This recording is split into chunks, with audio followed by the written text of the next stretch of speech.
Hi everybody and welcome to Ross-Ade Stadium. I'm Tim Newton along with Pete Quinn and Kelly Kitchel. Boilermakers against the Iowa Hawkeyes today, and you see three of the happiest guys in America because we're going to be inside for today's game. The weather's going to be a little Two of the happiest. Two of the three guys are really happy. I'll be down there where the real men are. That's right. We are going to put you down in the field.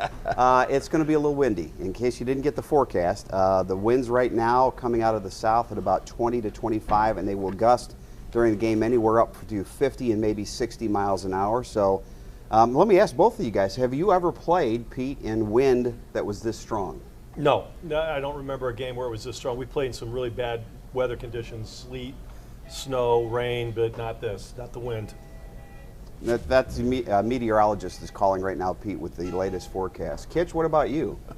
I don't think so. The worst I can think of was the IU game in 2000. What was that? 2001. Yes. And it was raining and sleeting, and it was coming sideways. And I don't remember what the wind was, but it was pretty bad that day game too. So that may have been. I'm happy that it's 60 degrees today. I'll take a little wind with 60 degrees instead of 30. You know, I have to tell you, our sideline reporter at the time was a guy named Brett Schetzel, who was actually here for Purdue's last home game. And I was producing then and had a chance. I was talking to him back and forth during the game, and I just kept asking him, are you wet down there?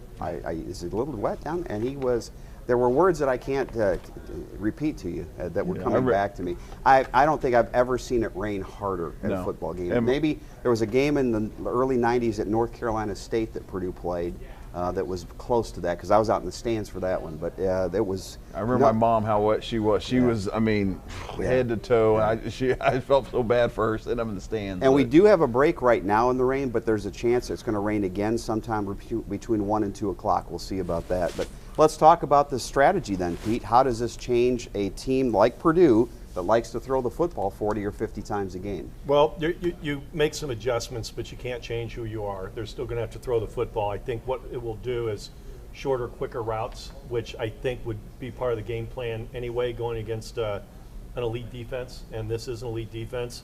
In fact, I'm going to go on record. The keys for the game today, which we'll do a little bit later on our broadcast, are going to be identical to the keys to the game next week, because we're really seeing two elite defenses 2 weeks in a row. And they're gonna have to get the tight end position more involved than normal. Payne Durham's having a great season, but I like to see him throw to him more. Some quick outs, some quick ends. Just get the ball in the air and complete the short passes. I don't think you're going to see him go deep unless the wind's at their back. Then they might take a couple of shots. Kitch is an offensive lineman. How would the wind affect you? I mean, is it hard? If you get a 50-mile-an-hour wind gust, can you stay in your stance? Yeah, you can. It doesn't affect the line near as much as it's going to everyone else, but because usually you don't even feel it. Now, where that does get weird is I've seen it, and the center comes up to the ball and the ball starts rolling, and they got to bring it back, and so it could slow the game down a bit with the ball going all over the place. But I will say, Pete, so I've learned this over the years, having a son that's a quarterback. It is much easier to throw into a wind and more accurate than it is to throw with the wind. Because the ball sails on you, and it does some weird things when you got the wind behind you a lot of times. And quarterbacks will always like to throw into the wind because they feel like they can control it a little bit better. Now you can't get it. TCU. Oh yeah, they could be on upset alert here. Number 17 in North Carolina is playing Virginia. That should be, never want to say an easy game, but Virginia having a down year, 3-5 this year. That's another noon kickoff. I think Carolina will take that one. I think so. And plus, Virginia's a little more on basketball support. Hey, ever since Kyle Guy, I know a lot of Purdue fans don't like to hear that name because he's an Indiana boy that went to Virginia and then kind of knocked out the Boilermakers a few years ago in the tournament. But he's an Indiana boy, though, so we can't be too bad at him. Number 19. In that thing, both kickoffs and especially punting. If you can pin them deep and make them punt out of their end zone, and you're going to get the ball on your side of the field into the wind for sure. Well, and they have an elite punter. Torrey Taylor has punted the ball this year 21 times inside the 20-yard line, and Jeff Brown was talking, they have clips every week, and they do it in bunches, so they'll see opposing teams against Iowa's defense coming off the goal line. He said that clip rate this time was 3 times longer than any they've had all season because they pinned so many teams deep inside the 20-yard line. So it's going to, and to talk, Pete was talking about an elite defense. Iowa 5th in the nation in scoring defense, 15.8 points. 5th in the nation in total defense, 265 yards a game, 10th in pass defense, and 11th in rush defense. They really don't have a weakness. No, they don't. And one of the stats, well, we'll interrupt for 1 second because the legend, Tim McGinley, great basketball player, former president of board of trustees, just walked in the press box. Tim, we're on the air. We had to say hi. But the stat that jumped out on me, and all those stats you said are very, very impressive. They're like 4th in the Big Ten, but they're also 4th in the nation. Yeah. But their yards per play is number 1 in the Yes, nation. They're only yes. giving up 3.9 yards, and that should concern any Boilermaker fan. But something that might give every Boilermaker fan some heart is they only average 4.2 on offense, Yeah. which is last in the Big Ten. So this is truly a defense-dominated team, and offensively, there's not a whole lot you have to be afraid of. Well, and this Iowa team only averages 16 points a game, and they scored 33 last week against Northwestern. So you take that out, and they have really struggled. And the thing that Iowa has not been able to do, they've never been a great passing team, and Spencer Petras has had some issues. They can't run the football this year either, Kitch. I mean, they're averaging less than 100 yards rushing per game. It's really weird. They're so good on defense. I can't imagine, when they go ones-on-ones in practice, they can camp and things out. It's kind of just been demoralizing for their offense because their offense just is struggling mightily to move the football. They've tried another quarterback, they've tried different things, and they're stuck right now. And you saw them score 33 against Northwestern, but I don't think that they've broken out of their shell on offense and found the explosiveness they've been looking for. So it's going to be really interesting to see. It could be a very, very, very low-scoring game in this one. It could be, but when you look at that offense, you can kind of understand their struggles. Incredibly young offense. Yeah. I think 3 starters are sophomores on the offensive line. And one's a redshirt freshman. Yep. So very, very young offensive line. They're gonna get better. They're better now than they were 2 weeks ago. They're better now than they were at the beginning of the season. But they're still very, very young. They have a senior quarterback. They got a great tight end. That's got to be one of the focuses today, is taking that tight end out of the offense. Well, Kitch, let's talk about the Boilermaker defense, because up until a couple of weeks ago, I thought the defense had played fairly well, but really struggled against Nebraska and struggled at times against Wisconsin. Gave up 100 yards rushing to a player for the first time this season.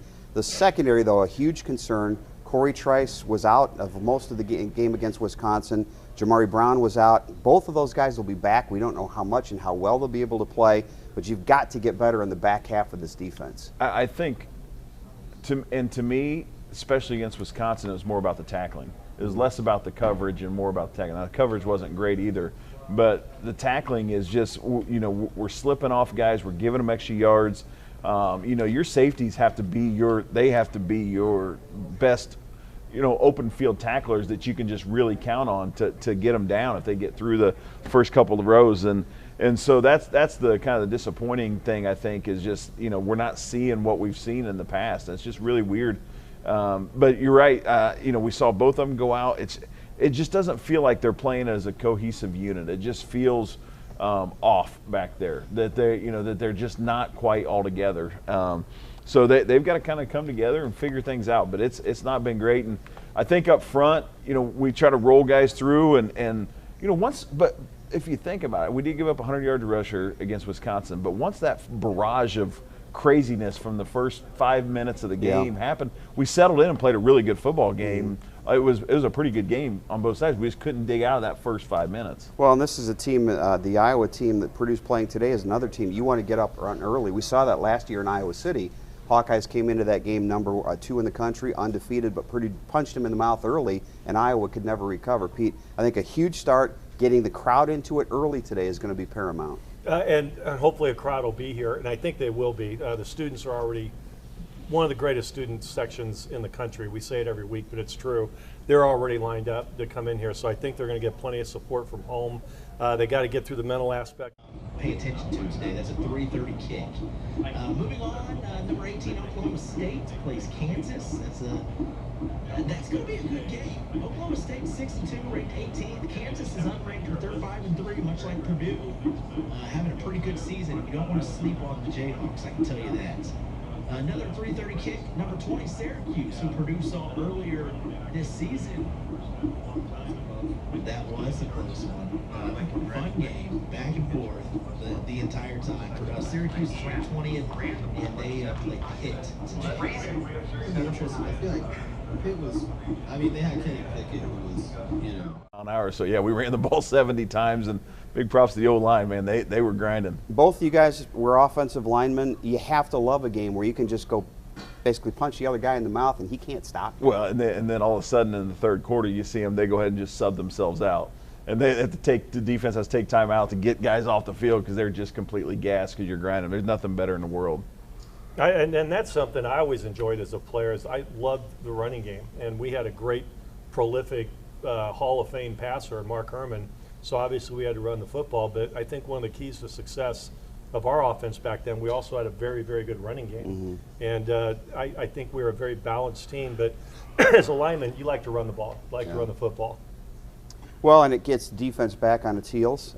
This is an Iowa defense, again, that has not given up much against. In fact, they're rushing for and rushing against exactly the same number of yards on the season. On the defensive side, that's pretty good, holding a team to 93. On the offensive side, not so much. You know, one thing we don't think a lot about, we talk about the wind and the passing game. How'd you like to be a long snapper today? You know, you go back, if you looked at college football earlier this year, Weber State had a game where their long snapper snapped 4 bad ones that all resulted in safeties, and their team lost by 5 points.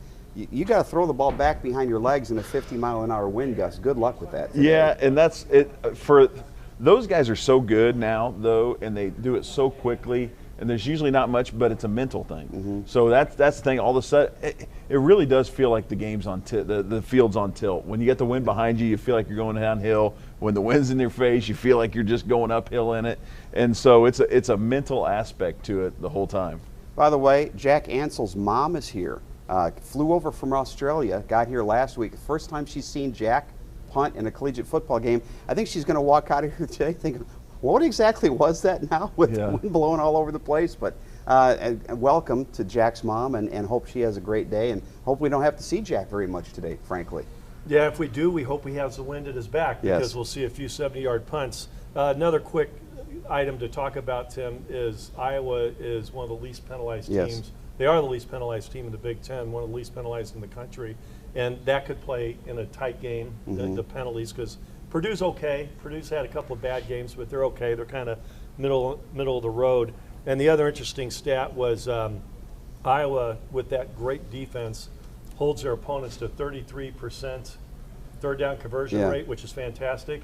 Purdue's defense is at 30%. Yep. Which I thought that was very, very interesting. 13th best in the country. And I think that's been a big factor for the Purdue defense having success this year, is getting off the field. We know in recent years it would be frustrating. They play well on first down, well on second down. You got a team 3rd and 8, and they convert, and that's really a demoralizing thing.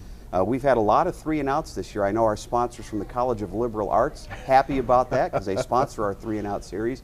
But it's demoralizing for an offense if they can't get something going. It is, and I think today is going to be a lot about emotion. It's good to be home. I think that's a huge advantage for the Boilers today. And the weather is going to play a role in it. The wind's going to play a role in it, but it doesn't have to be the major role. If you take care of the football, just play your game, Purdue's got a good chance to win this game. Well, you're 100%. It's going to be the team that's mentally tougher that's not going to let this affect them, because it's both teams got to play in it. You know, it's not like it is what it is, right? Go out there, block it all, and play football. I mean, it's whoever is mentally can just compartmentalize and focus on their job and not let all the distractions and the wind and all that stuff affect them. That's where you're going to see your winner. Let's talk about coming off a bye. They didn't seem to have a lot of byes back, Pete, when we were in school. It seemed like we always just played straight through from one end to the other. I guess there were probably some once in a while thrown in there, but I don't remember byes, but we also only played 11 games, which makes a difference. But Joe Tiller, I asked him one time what he thought of byes, and he goes, it depends. You know, if we're playing well, I don't want to bye. He goes, if we're banged up and we're not playing, so I think we had a bye at the perfect time. Yes, I would agree. That Wisconsin game was a bit demoralizing. I agree with Kelly, though. That game, when you hear the national pundits and people talk about that game, it sounds like Wisconsin blew Purdue out, but they just got a 21-0. And I've been in games like that And it's very, very difficult to come back against even an average team when you're down 21-0 on the road. So I don't look at the Wisconsin game as quite as negatively as everybody else does. I think we competed well after those first 6-7 minutes. And in fact, I think we did better than they did after that 21-point outburst. And then we settled down, but it was too late. I think they got to get that out of their heads. And what you said earlier, I think, is huge. Early success against this team. And frankly, you don't want to get ahead of yourselves, but next week too. Yeah. It's the same game next week. The fundamentals are always key, Kitch. You got to catch the ball, you got to throw the ball, you got to tackle. Tackling becomes paramount on a day like this for a couple of reasons. You're going to have a lot of short passes today. You've got to make sure defensively, if they catch the ball in front of you, get the guy to the ground. And you have to believe, especially when a team's going against the wind, they start to bring the safeties up. You miss a tackle on the outside, gone. There's nobody behind you anymore. You lose your pursuit angles and you lose your help behind you when you start bringing that up in the box. You're expecting them to run, so if they do get one, you're right, and you miss a tackle outside. So we're going to play smart, sound. I mean, and like I said, the secondary has been just a weird spot for Purdue. If you think back to the spring, though, guys, it's not like this is a new problem. We were playing walk-on quarterbacks in a corner in the spring game. And so they've had to deal with this. We might see Cam Allen some at corner. They may have to move some guys around. It's going to be really interesting to see what they do. But tackling is going to be the number one key, especially in the secondary. Things are going to happen. They may break off one. We cannot let them scoot one for 60 yards. You got to keep making them drive. We haven't talked about the thing that everybody's been talking about all week, and that is the return of Charlie Jones and Tyrone Tracy Jr. against the Hawkeyes.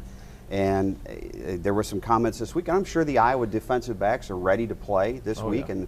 and especially to show Charlie Jones. You may be the number 2 receiver in the country or whatever, but we're gonna hit you today.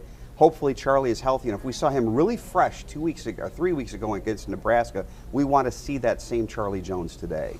If we do, then Purdue wins easily. But to put it in perspective, if you're questioning Charlie Jones' decision to come to Purdue, the number 1 wideout for Iowa in number of receptions is 18. 18 receptions. Charlie's got 70, 71. So he made the right decision. He wants to play on Sundays. He wants to take it to the next level. He wanted to have the ability to showcase his receiving talents, and boy, did he take advantage of it. But that is, we didn't have to deal with that as players. Could not imagine playing against a former teammate in the game. But it's almost becoming commonplace now. And he was a big part of their team. He was an All-American kick returner for Iowa. So it would be like us losing a preseason All-American to another team and then playing them.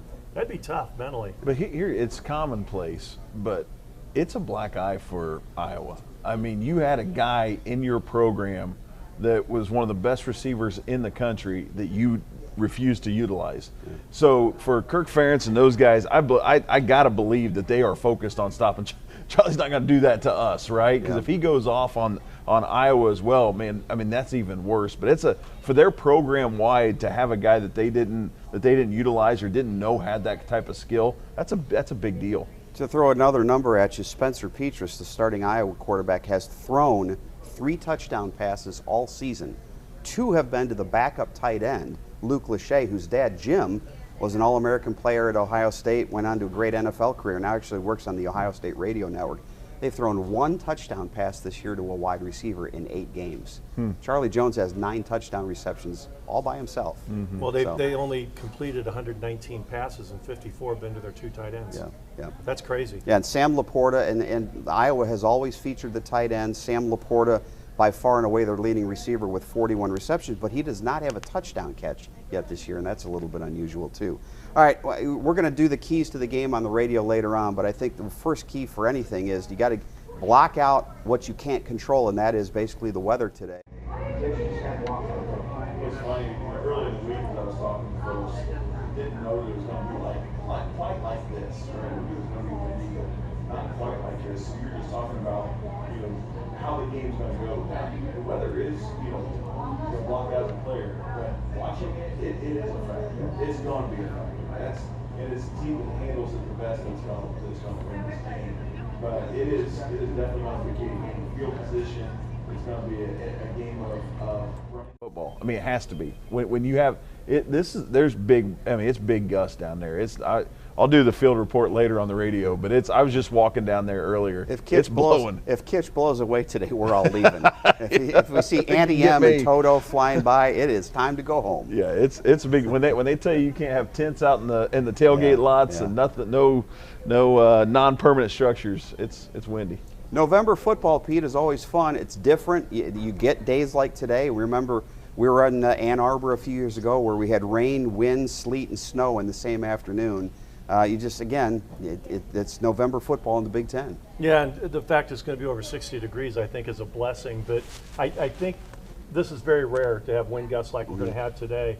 And I personally think that when you have a game or conditions like this, offensive line becomes even more critical. And I think Purdue has a better offensive line than Iowa does. And I think that's going to be one of the keys today. They need to perform at a very, very high level.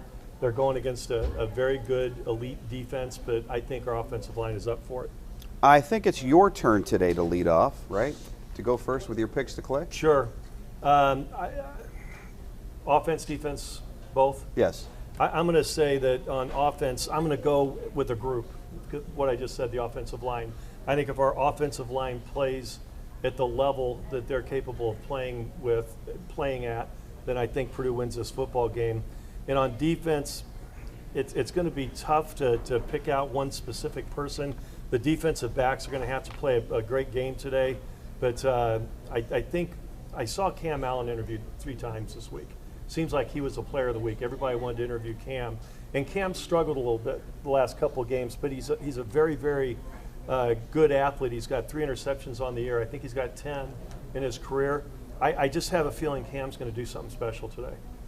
Mr. Kitchel. I want to go kind of the inverse of you. I want to go with the defensive line because I think if no, but I think if we can control their running game, right? They're going to keep pounding, pounding.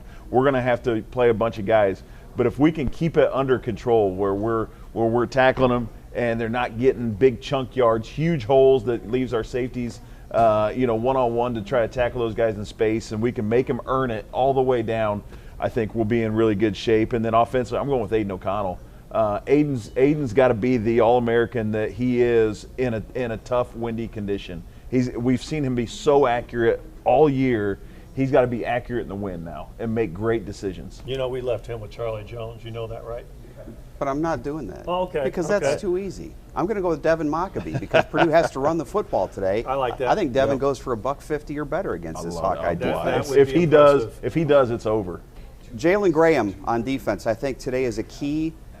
Turnovers, I think that we've talked about the win, we've talked about field position. I think whoever wins turnover battle wins the game. I think Jalen Graham gets 1 or maybe 2 turnovers today. He's a big play guy. Did he miss 2 games, Jalen, or just 1? No, I think at least two, maybe more than that. So at least 2, yes. Maybe more. I don't know exactly. And he's still the 3rd leading tackler on the team. Yeah. That's amazing. Yeah, and a guy who seems to always be around the football.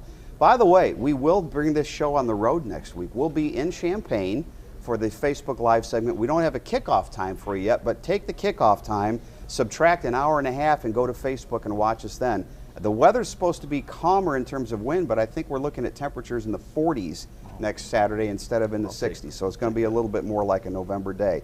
Again, the Boilermakers kicking off here against the Iowa Hawkeyes at noon. If you're in the Ross-Ade Stadium parking lots, make sure you got the rocks in your pockets or, something to weigh yourself down. It's going to be a windy day, but hopefully it'll stay dry.